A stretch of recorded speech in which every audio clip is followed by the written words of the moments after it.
the election returns. I mean, when we elect people like George W. Bush, who tell us that he wants to put people on the Supreme Court like Antonin Scalia and Clarence Thomas, who have their ideology, their view of the law, their view of the appropriate role of the court, we should believe them. We got what we voted for. I suppose in the year 2000 it wasn't exactly what we voted for, but it came close.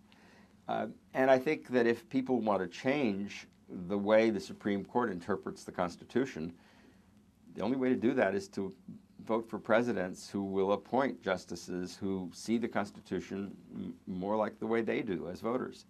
That's the only way to do it. The Constitution is not entirely in the hands of the Supreme Court, but the Supreme Court plays a quite influential role, obviously, in how it's brought to life or not brought to life.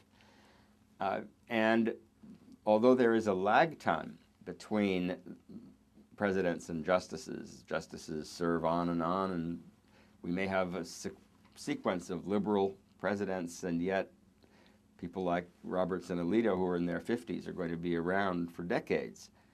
But eventually, the court is not so out of step with where the people are.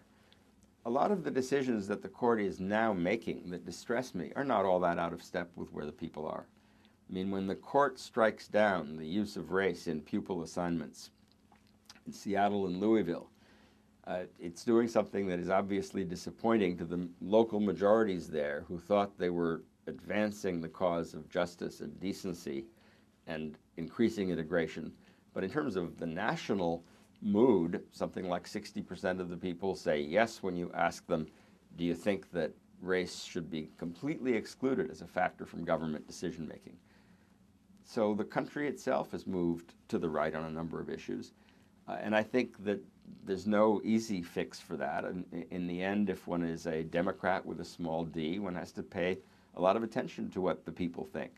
I do think if people were better educated, if we took fuller advantage of the internet and of modern communication possibilities, that the deeper instincts of more people are more progressive than the superficial answers on polls would indicate. But that's simply an article of faith on my part.